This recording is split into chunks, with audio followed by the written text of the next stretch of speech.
Ok ok. Chơi thế cà vậy. Coi chừng cái lá nó bị che không? Tiền cảnh nữa hả? Tiền cảnh nó nặng quá vậy. Cái giữa nè nó bị cái chùm này nè. Nhiều lắm. Rồi tiếp đi, diễn đi. Đúng rồi, rồi đây, rồi. Không nghe. Từ từ. Đổ chân cô dâu, đổ chân đẹp hơn em, đổ chân đây cho nó dài chân ra. Đúng rồi em, đúng rồi, ok. Từ từ nha. Rồi nha. 2, 3. Phủ hết cái bụng vô. Kéo áo thẳng xuống tí đi. Rồi trời ơi, quanh lần này lên cái đi. Quay cái vỏ lại, đeo cái vỏ qua bên hông đi Phú ơi. Cho làm lại cái đi. Quanh trước á. Rồi, hôn gì nãy cho làm lại. Đây khoan nha. Tôi để mấy cái lại. Rồi 1, 2, 3. Rồi. Nè Phú ơi. Em giống như em chụp cho bà xã em cầm 2 chùm nho hai bên đưa vô mặt em cho giống như cho Phú chụp hình em hiểu không? Em hiểu không? Giống như em khoe, em nhìn nè. Đó cho Phú chụp hình em. Cầm hai cái râu nó. Cả nó gớt. Rồi. Như là giống như em khoe để cho Phú chụp hình đó rồi đó. Ok đó vậy đó. Ok. 1, 2, 3 khi nào action nói nha. Rồi. 1, 2, 3. Chụp cận lại, cận đặt tả lại, cận đặt tả lại. Khoan Phú cầm theo chùm này nữa Phú. Cái tay nó trống đó. Đó. Rồi ok. Đặt tả lại gần lại. 1, 2, 3. Chụp thấp lên rồi nè. 2, 3. Rồi. Phú nhìn cô dâu đi. Phú nhìn cô dâu. Đó. Quay mặt lại xíu Phú ơi. Đó, không nhìn cô dâu đi. Rồi. Thẳng cái điện thoại đó Phú. Cái tay em thẳng nó bị cong á. Vừa thôi. Rồi diễn 2, 3 diễn ơi. Ok. Anh tặng em chùm nho nè. Diễn lại cho anh cái nè.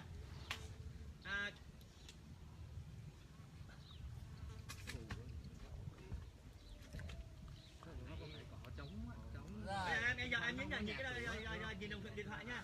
Rồi chuẩn bị nha. Đó nhìn điện thoại. Em cái tay này hơi lùi lại chút. Đúng rồi, ok. Rồi chuẩn bị. 1, 2, 3 đi lên. 2, 3 đi lên. Sương nó xuống nó làm mấy ngọn núi đá đã lắm. Đó anh đi mời sáng nó. Rồi 2, 3 nhìn ăn luôn nè. 1, 2, 3 nhìn ăn luôn. Nó cũng không lớn lắm mà cái bãi cỏ Ok.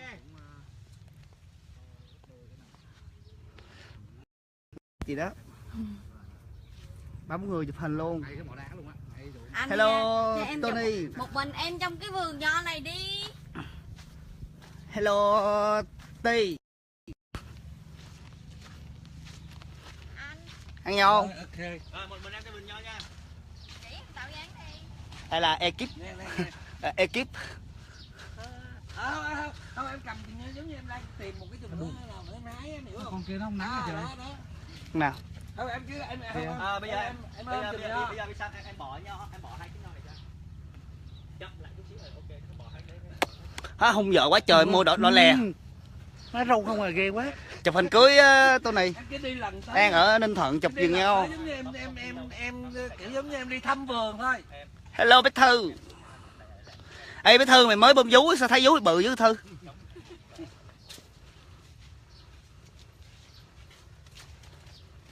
Rồi chuẩn bị nha. Đó đúng rồi, ok, đúng rồi. Ok. Rồi từ từ nha con mo nha, từ từ nha, bắt đầu từ từ diễn 2, 3. Con mo nha, từ từ nha. Cái chân trái em dài ra sau đẹp hơn. Cái này chân dung nè. Đó đúng rồi. Đó rướng lên. Đúng rồi đó. Đúng rồi.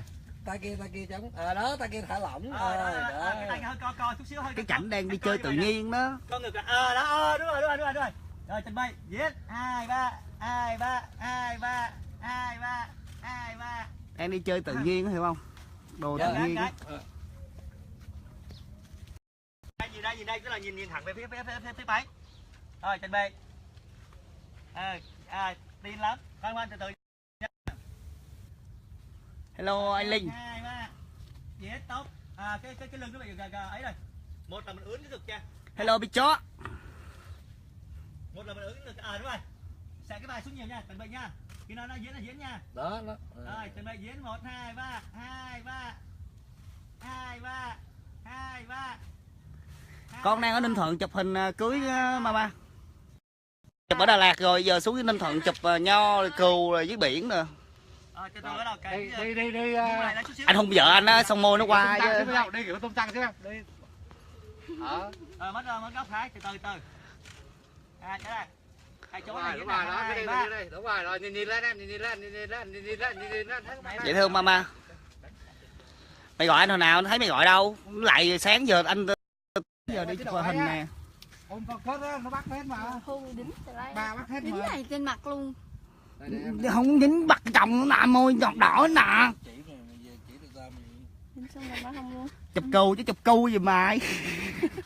Chụp cơ thì cha chụp cu luôn. Tôi không nhớ, nói lại rồi. Giữ đi, giữ cái thuốc đi. Tôi có lẹ mà. Thì đó, mấy cái đó nó bỏ rồi đó. Ok phích vật. Dạ, thank you mama. Ai á? Nhiều người lắm. Cho chạy luôn. Trời ơi, 3 bắt 1 thôi là chết rồi. Thì đó, thì 3 bắt 1 á. 3 bắt 1 thôi là... Chào mama đi vợ. Rồi mấy nữa. Chào mama. Em ơi, Chào mama. cô dâu tên gì? Sáng gì? Ly. Dạ tên Ly. Rồi Ly vô đây Ly. Dạ. Em về thôi. Phải có cái vỏ điểm để may hay gì đeo cái tay nữa không? Em mua Anh muốn gì nè, anh muốn em giống như là em đi thăm vườn nho em nhẹ nhàng thôi. Em muốn anh thật nhẹ nhàng thôi, đi ngó nhẹ thôi. Không giống như nhẹ vậy thôi, hai tay vậy nè. Hai tay Để vô đây em nè, để vô đây. Đó, thấp xuống. Đó đúng rồi đó. Thấp cái tay xuống. Đây là đang tường thuật trực tiếp buổi chụp hình anh đám cưới. sao bớt cái gì trên tòa chót luôn. Tặng anh đó. Mặt chị còn đỏ không? Để hết rồi chị. Em biết Hồ Ngọc Em đang Hà thăm nó không rồi? cái nó có mà cái phim người tình á.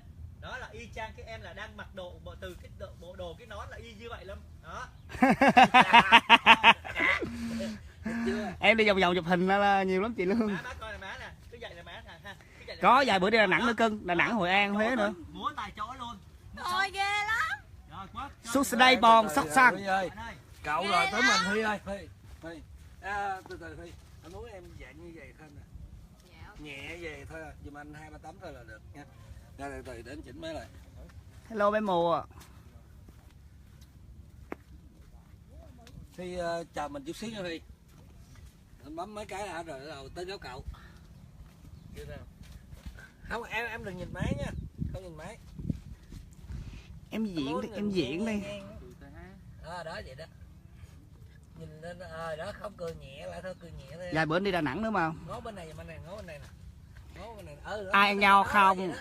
Vậy đó, okay. Nho nè. Ở cánh môi, đúng rồi. Nó xịt cái môi để đẹp đó, ok. Nhìn cao mắt lên cho anh, cao mắt lên.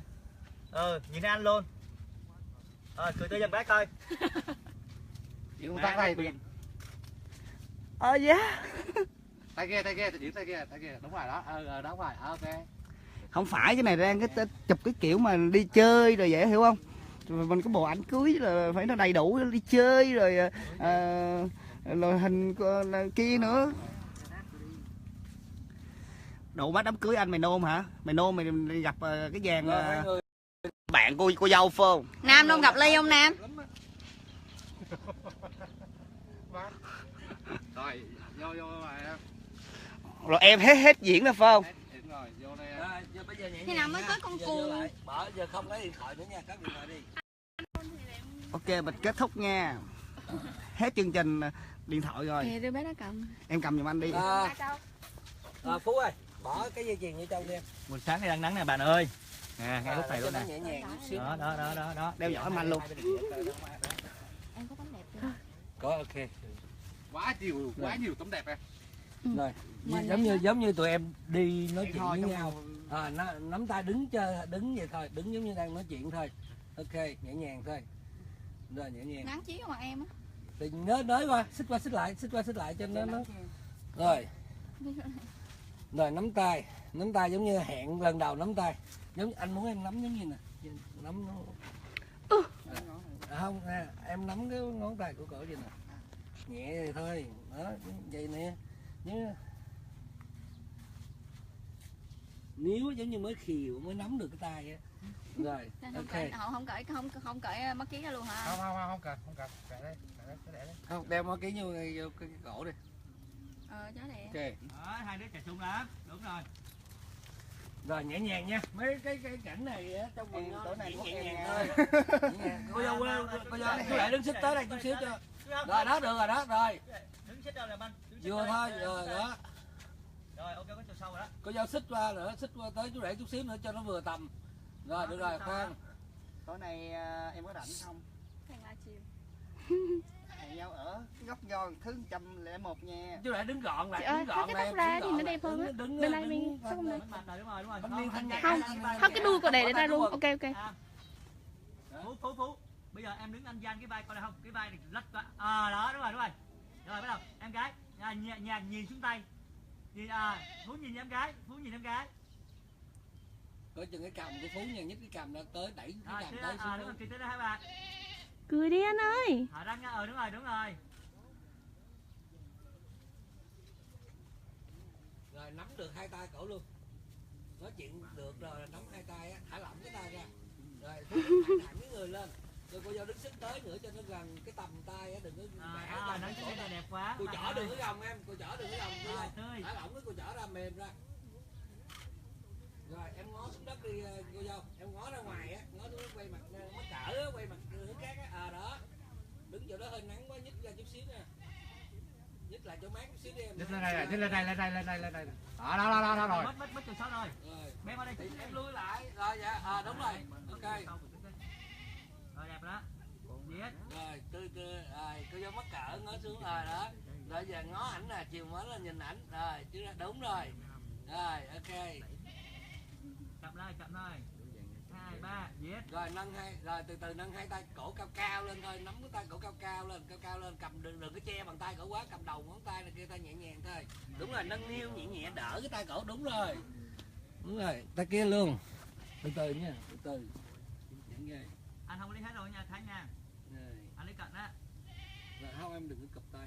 Đó, tay kia gì nâng cái tay nói gì đang nói gì bằng tay của cổ á, hai người đang nói gì bằng tay của cổ. Dạ, em liếc ảnh liếc cái nhìn thái độ chú để cứ nhìn bằng tay đẹp coi, bằng tay đẹp đâu. Ok, không anh, thiệt không? Chia tay là phải chia, em lấy 2 ngón hay 3 ngón. cái bàn tay em đừng có đưa cái cổ tay lên, cô dâu mềm cái cổ tay xuống, cái cổ tay đúng rồi, chú để cứ cầm vô đi, xăm xoay bằng tay, cái tay đẹp đâu. Trời ơi, tay đẹp đúng không? Đẹp quá. Này mới ly em ơi. Một ra chói quá. 6 ly 3 chói quá. Xong Rồi, chưa rồi, lậu. Rồi ôm đi, ok, cô dâu nhắm mắt luôn, ôm vậy, ý vậy. Ôm ý vậy, cô dâu nhắm mắt lại, đúng rồi, khoan từ từ. Giờ quan hạ thấp cái da, ôm mình, tiếp diễn y vậy, vừa rồi đâu. Ok, coi chân trái là sao em ơi? Đúng rồi. Đúng rồi đó, đúng rồi. Đá cong cái chân lên cũng được em ơi. Thoải mái lên, đúng ôm rồi. thoải mái người lên. Ok, đúng rồi. Ôm thoải mái người lên. Anh thắt cái mũ có cao lên xíu chứ phải mặt. Phú ơi, em quay cái mũi chân vô trong bà xã xíu. Đúng rồi, đứng hai chân sát lại xíu Phú ơi. Cho cái chân nó không bị lệch. Ok, đúng rồi, đừng nguyên anh nha. Ai bắn tim quá trời nè. Cô dâu giống như nè, cô dâu giống như nè. Đứng nguyên nha. Cô dâu đừng rút vai lên em, hạ thấp vai xuống. Cô dâu vậy nè. Ok, đúng rồi đó, Đó, con mắt nó đẹp đó em. Ok, coi Phú coi chừng cái cầm Phú ơi, coi chừng cái cầm của em. Em đừng cái chừng cái nọng cỏ nó bị dồn chỗ này lại em giãn nó ra. Ok. Đúng rồi, nhẹ nhàng.